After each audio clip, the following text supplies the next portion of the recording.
Hello students, again welcome to polytechnic classes. तो जैसा कि मैंने पिछले वीडियो में प्रॉमिस किया था, नेक्स्ट वीडियो में बार बेंडिंग शेड्यूल में आपके लाऊंगा। तो बार बेंडिंग शेड्यूल आपके एग्जाम के लिए इसलिए इंपॉर्टेंट है क्योंकि इसमें आप टोटल लेंथ ऑफ बार कैसे निकालते हैं वो पता चलता है। तो जैसा आप यहाँ देख पा रहे हैं, इसके टोटल 6 फिगर्स हैं और इसके आगे मैंने इसको डीपली डिस्कस भी किया है। तो इस वीडियो को पूरा देखिएगा तो आपको सब समझ में आएगा कि कैसे लेंथ ऑफ हुक निकल रही है, कैसे टोटल लेंथ ऑफ बार निकल रही है, इन सब फिगर्स का क्या मतलब है। और इसमें एक फिगर और थी जो मैंने अभी पीछे बनाई है, वो भी आपको देखने को मिलेगी। तो कैसे आपको इसको सॉल्व करना है। और एग्जाम में एग्जाम पॉइंट ऑफ व्यू से इसकी इंपॉर्टेंस ये है कि अगर बाई चांस आपसे टोटल लेंथ ऑफ बार पूछ लेता है, क्योंकि आप जब डिज़ाइन करेंगे तो डिज़ाइन में आपको पूरी बीम बनानी पड़ेगी, बीम के अंदर बीम का स्पैन आएगा और स्पैन के साथ लेंथ ऑफ बार आएगी।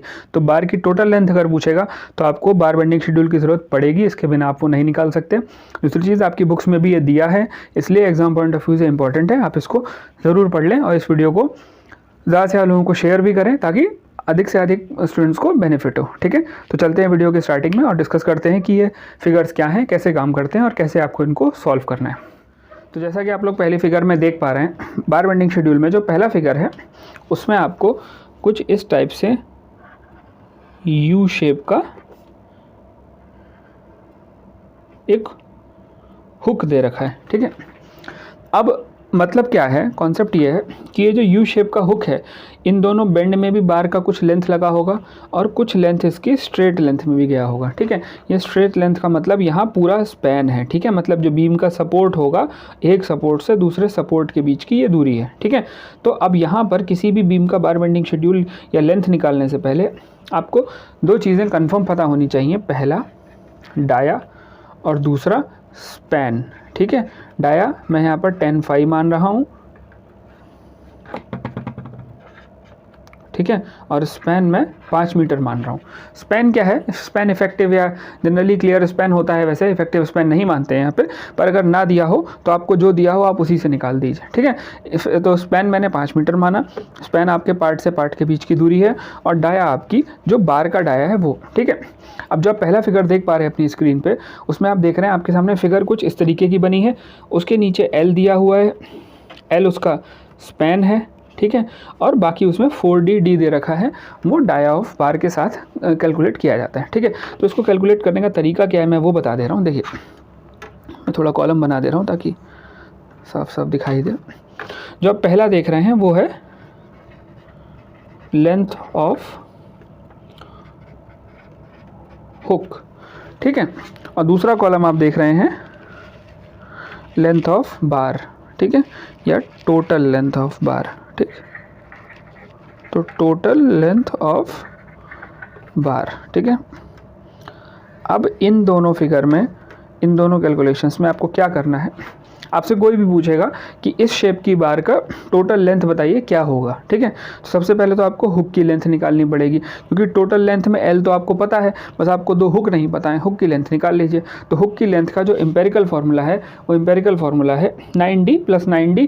आप स्क्रीन पर देख पा रहे हैं। और 2 बार 9D क्यों है, एक बार इस हुक की लेंथ को हमने 9D के बराबर माना है, दूसरी बार इस हुक की लेंथ को आपने 9D के बराबर माना है।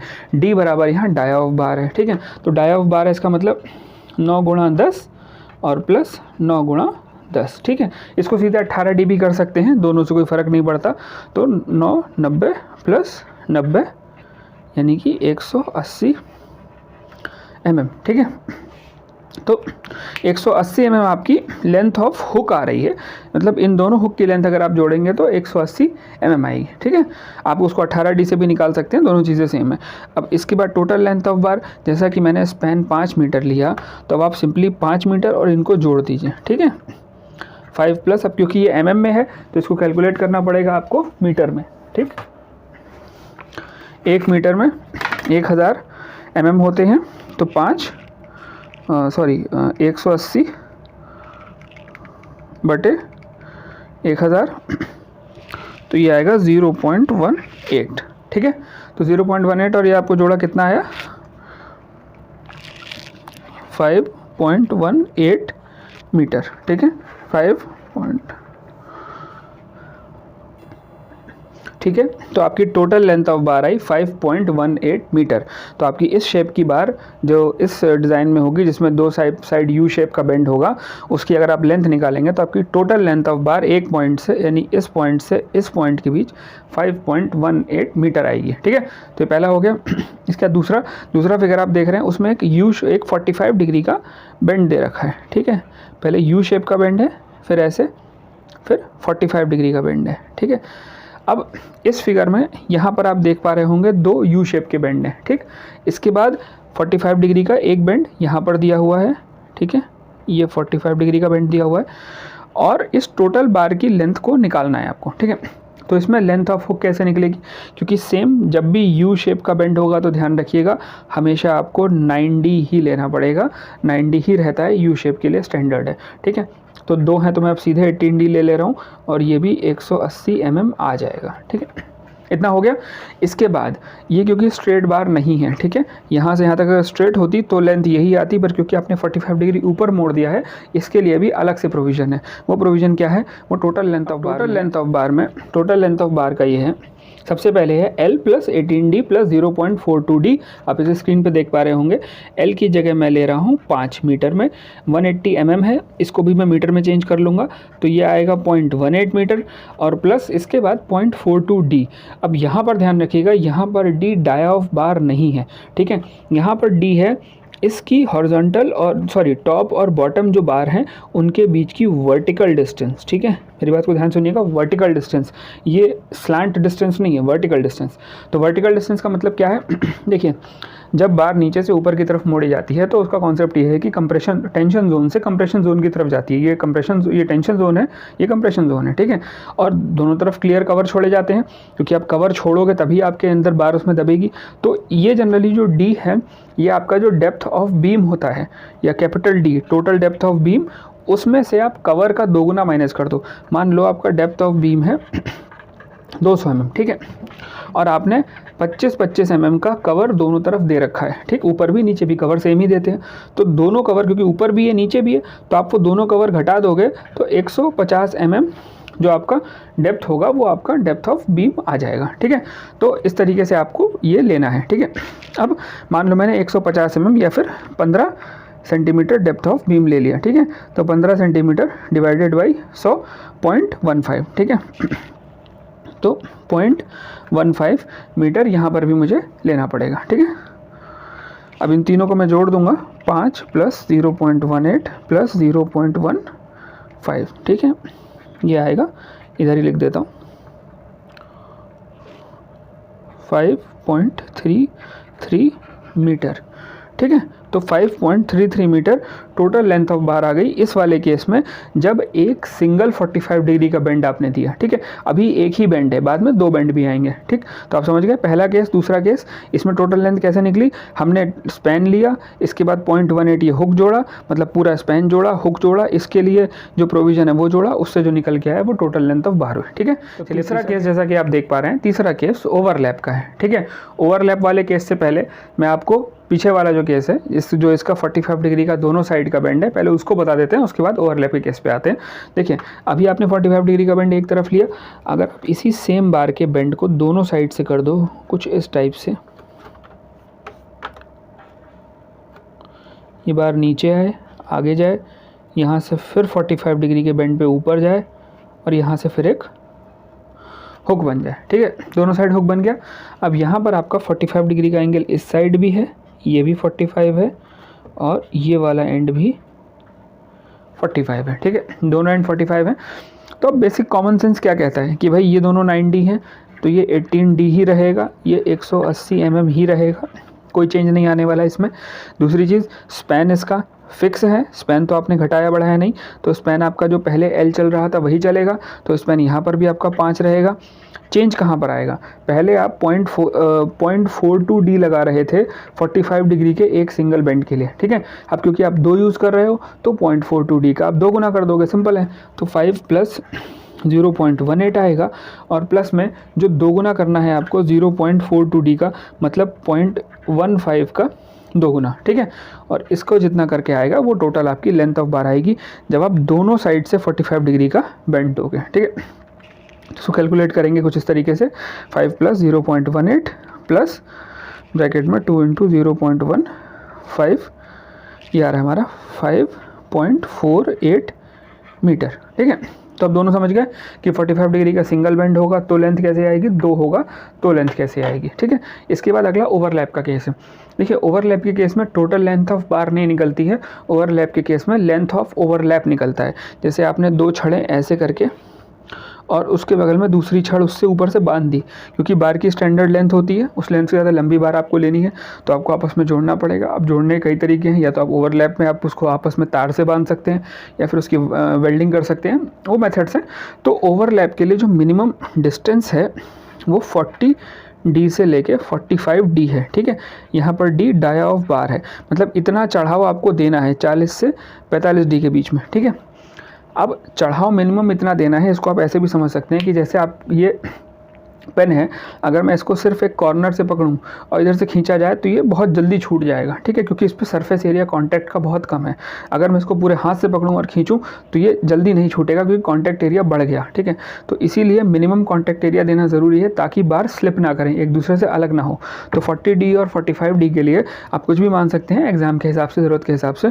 तो 40 D पे आपका न्यूमेरिकल वैल्यू ईजी आती है तो हम जनरली 40 D ले लेते हैं। तो 40 D वाले कॉन्सेप्ट में आपका क्या होगा कि जो ओवरलैप की लेंथ है आपको वो निकालनी है। ठीक है, तो आपकी बार्स कुछ इस तरीके की बनेंगी, इसमें दोनों बार थोड़ा सा ऊपर नीचे बनेंगी। मैं इनको चलिए अलग अलग कलर के पेन से बना दे रहा हूँ ताकि दिखाई दे। ये एक बार है,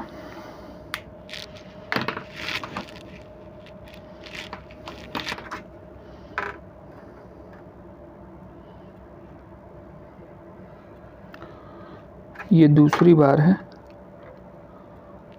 ठीक है, अब इनको आपको आपस में बांधना है। ठीक है, या वेल्डिंग करनी है। ठीक, तो ये जो मिनिमम डिस्टेंस है ये है 40 D से 245 D।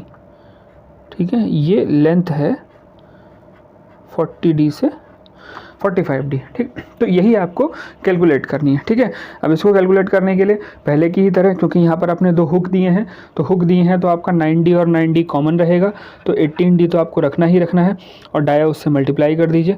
ठीक है, तो 180 mm आपका डाया हुक की वजह से आपकी इतनी लेंथ आ गई, 2 हुक जुड़ गए, उसके बाद 40 D। ठीक है, अब मैंने मान लीजिए 40 D ही मान लिया इसको। ठीक है, तो 40 D डाया ऑफ बार मैंने 10 लिया था प्लस 180 mm। ठीक है, आप मीटर में भी चेंज कर सकते हैं बाद में, यहाँ ज़रूरत नहीं है क्योंकि 40 ये वैल्यू है, फिक्स है, और 10 आप उसमें मल्टीप्लाई कर रहे हो, 10 ऑलरेडी mm में है, तो ये 400 mm प्लस 180, 400 प्लस 180 500 और 580 mm। ठीक है, तो जो आपकी टोटल लेंथ है यहाँ से यहाँ तक वो 580 mm निकल के आई। ठीक है, दोनों हुक्स की मिला के। ठीक है, दोनों हुक्स की मिला के और टोटल लेंथ मिला के 580 mm आपकी टोटल लेंथ ऑफ बार आ गई, जो आपने उसके ओवरलैप में जो लगाई है। ठीक है, इसके बाद अगला जो फिगर आप देख पा रहे हैं वो स्टिरप्स का है। ठीक है, स्टिरप्स के केस में क्या होता है कि स्टिरप्स में आपके जो ऊपर हैंगर बार्स हैं, हैंगर बार्स के दोनों तरफ जो बार जाती है उसकी लेंथ निकालनी होती है। ठीक है, और बाकी टोटल लेंथ ऑफ बार निकलती है। ठीक है, तो जैसे फिगर में आप देख पा रहे हैं स्टिरप्स 2 टाइप से हैं, एक में आपने पूरा ये तो आपने यू शेप का दिया है और दूसरे में आपने पूरा ओवरलैप करके यहाँ से लाके एक ही बार के ऊपर घुमा दिया। ठीक है, तो हम पहले वाले केस की बात करते हैं जिसमें आपने पूरा राउंड कर दिया है स्टिरप्स को चारों तरफ से। तो उसमें देखिए जो आपका स्टैंडर्ड है वो पहले मैं बार बना के दिखा दूँ, कुछ इस तरीके का आपको बनेगा, कन्फ्यूज़ ना हो, स्टिरप्स दोनों ही बनते हैं। ये कुछ इस तरीके का है, और इसमें एक चीज़ ये होती है, मैं आपको बता रहा हूँ, जो ये बार आप मोड़ रहे हैं ना, ये मिनिमम इतना मोड़ा जाए कि लोड पड़ने पर ये खुल ना जाए, बाहर को खींच ना जाए। ठीक है, तो इसीलिए हमें इनको अंदर को जो हुक जोड़े गए हैं इन हुक्स की लेंथ निकालनी पड़ती है कि ये दोनों हुक्स कितना अंदर तक मुड़े हुए हैं। ठीक है, तो इसको निकालने के लिए हमें जो एम्पेरिकल फार्मूला दिया है वो दिया है 12D, और क्योंकि यहाँ पर आपने 2 हुक लिए हैं तो 12D प्लस 12D। ठीक है, तो 12D प्लस 12D 24D होता है, और D यहाँ पर डाया ऑफ बार है, तो 120 प्लस 120 तो ये हो जाएगा 240 mm। ठीक है, 240 mm हो गया। इसके बाद लेंथ ऑफ बार है, लेंथ ऑफ बार में या टोटल लेंथ ऑफ बार में एक चीज़ देखिएगा, फॉर्मूले में आपको 2a प्लस बी दिख रहा होगा, ठीक है।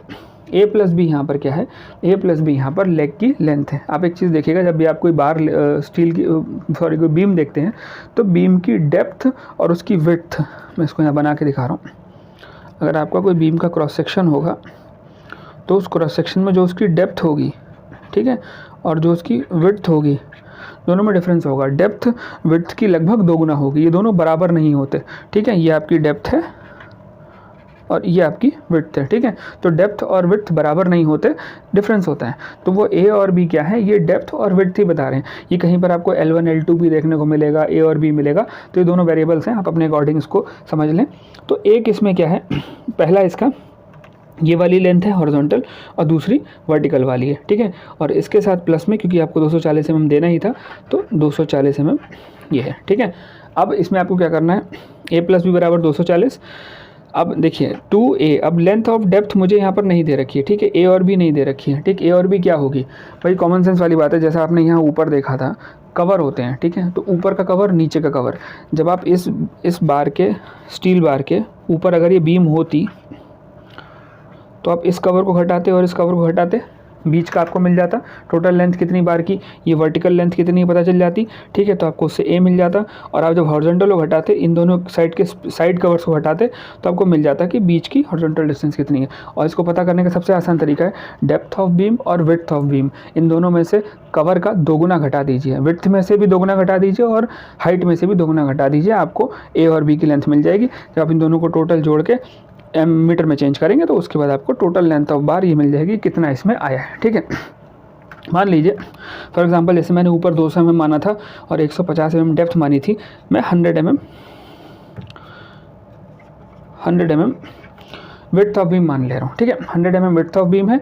अब 100 mm विड्थ ऑफ बीम में 15 mm दोनों साइड से मैंने कवर घटा दिए, ठीक है। दो साइड से घटा दिए, 30 mm घट गया, यहाँ पर बची 70 mm बीच की डेप्थ, जिसमें मेरा ये है, ठीक है, कवर हटा गया, ठीक। तो अब इसको अगर हम जोड़ेंगे तो ये कैसे होगा, यहाँ पर आपका 150 प्लस 70 प्लस 240, ठीक है। 150 प्लस 70 प्लस 240,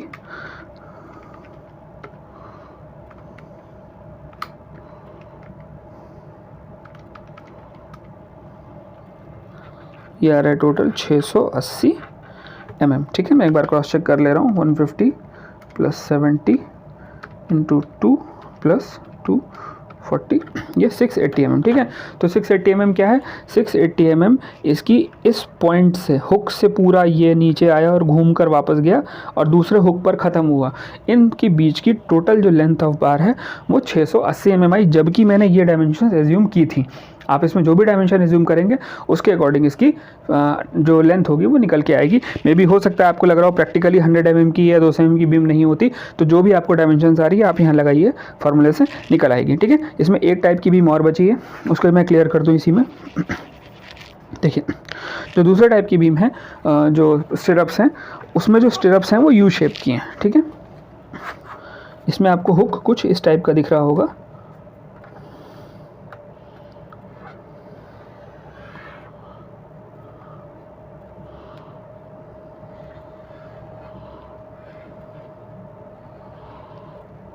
ठीक है। अब यहाँ पर आपकी हैंगर बार होगी, इधर इधर यहाँ पर भी बार्स होंगी, नीचे भी आपकी बार्स होंगी, ठीक है। तो ये यू शेप का है, ठीक। इसके लिए जो स्टैंडर्ड है वो है 14D प्लस 14D, 14D दोनों है, 14 इधर 14 इधर, तो 28D यानी 280 mm, ठीक है। 280 mm आपकी लेंथ ऑफ हुक आ गई, ठीक है। ये जो हुक्स आप देख रहे हैं दोनों तरफ इनकी, ठीक है, 280 mm ये आ गई। और जो इसको आप टोटल लेंथ ऑफ बार निकालेंगे उसमें एक चीज़ ध्यान रखें कि देखिए पीछे वाले में आपने स्क्वायर शेप का बनाया था, ठीक है, पूरा चारों तरफ से था। इसमें 2 लेग लंबे हैं और 1 लेग हॉरिजॉन्टल है, तो जो वर्टिकल लेग्स हैं वो दोगुना होंगे और जो हॉरिजॉन्टल लेग है वो सिंगल ही रहेगा। बस इतना ही कॉमन सेंस है कि इसका दोगुना करना है और इसका सिंगल ही रखना है, ठीक है। तो आपने मान लीजिए वर्टिकल वाले को 2 गुना कर दिया, ठीक है। तो वर्टिकल मैंने माना था 200 और 150, ठीक है। तो 2 गुणा 150, क्योंकि यही लेग मैंने माना था कि वर्टिकल है, ठीक है। तो इसका दोगुना होगा, इसमें प्लस होगा 70 एक ही बार ऐड होगा, ठीक है, और प्लस 280, ठीक है। सारा mm में है, अभी मैं इसकी यूनिट अभी चेंज नहीं किया हूँ। तो 2 गुणा 150 ये 300 हो जाएगा, 300 और 370, 370 प्लस 280, ठीक है, 650 mm, ठीक। तो ये आ रहा है 650 mm, ठीक। तो इस टाइप के केस में आपकी लेंथ ऑफ जो बार आएगी वो टोटल 650 mm आएगी, ठीक है। तो जैसा कि मैंने बताया कि बार बेंडिंग शेड्यूल का यूज़ कहाँ होता है, कहाँ आप इसका इस्तेमाल करेंगे, और एग्ज़ाम में आपके अगर आ जाए तो आप इसको कैसे सॉल्व करेंगे, तो ये इसका बेसिक कॉन्सेप्ट है। आप साइड में फिगर से आप फार्मूलेज नोट कर सकते हैं, याद कर सकते हैं। ये फार्मूला आपको याद होने भी चाहिए। अगली साल आपकी एस्टिमेशन, कॉस्टिंग एंड वैल्यूएशन आएगी, वहाँ पर भी आपको बार बेंडिंग शेड्यूल की ज़रूरत पड़ेगी। तो इसलिए मेरी एडवाइस यही है कि आप 2 बार भी देखेंगे, आपको याद हो जाएगा। मैंने तरीके आपको सारे बता दिए। बाकी अगर आपको कोई क्वेरी हो तो प्लीज़ कमेंट सेक्शन में पूछ लें, और मेरी रिक्वेस्ट है ज़्यादा से ज़्यादा बच्चों को इसको शेयर करें ताकि बेनिफिट हो और हमें भी और वीडियोस बनाने के लिए मोटिवेशन मिले। Thank you.